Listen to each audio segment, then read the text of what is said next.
was just this little band that, you know, best friends that formed in Montreal like 4 or 5 years ago, and we just wrote some stupid songs in our basement. Sometimes you gotta take some time to remember, you know, how things started for us. You think back at the days when we first started, when I went to Chuck's house, and you know, the first starting put this band together. There were a bunch of my friends from high school, and Chuck, I've been playing with him for like the last 10 years.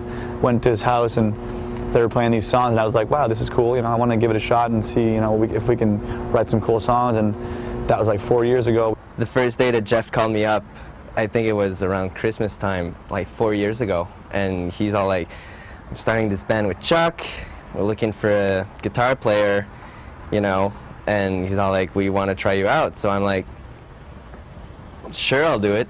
It's like the first real band that I ever got to go play or try out for. We had no idea where we were going, you know. We were just doing it because it felt good and it felt right. We started recording, and then we started playing shows in our own little area. And we used to tour in a beat-up ambulance that Pierre's dad used to own. We were sitting on couches in the back, totally illegal, but hey, we're not dead, we made it. We basically played a lot of like tiny shows at the beginning. We had to pass out flyers, pass out CDs. I remember Patrick would, you know, have his CD player in his hands and would make people listen to the music through headphones and be like, guys, you like the music? You want to check out the band? They're playing right next door, like in a few hours. And the people would be, yeah, we'll give it a try, whatever, you know. And more things started to happen. We got like, people got interested. One thing that I will always remember is it was very early on in our career. We still hadn't a record out. We were playing this show in Toronto, Canada, and it was a big show. It was like a big festival thing. And we're playing Worst Day Ever, you know, going all out, and all of a sudden, Pierre stops singing at the little soft part, and it doesn't matter because there's like 5,000 people singing.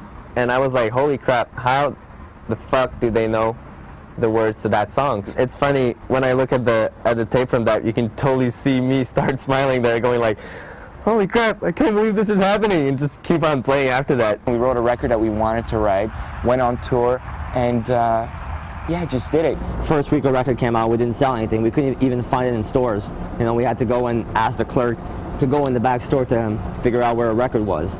And nobody gave a fuck about our band. And you know, we worked for 10 months with absolutely no press, no radio, no TV, no nothing. And all that kept us going was the kids out there who cared about our band and would come to the shows and discover our band and tell all their friends about it. To look back on how small it was, and touring around a little ambulance van, and you know, just struggling to buy guitars, and not even having, I'm trying to buy my microphone at the music store and getting the guy to give me a deal. And it's what makes it really cool, is those moments where it was so small and no one really cared, and we were playing in front of crowds who didn't really want to hear us, and we would just rock out as hard as we could and just do our thing. And now that we're here, it makes it so much better looking back, you know.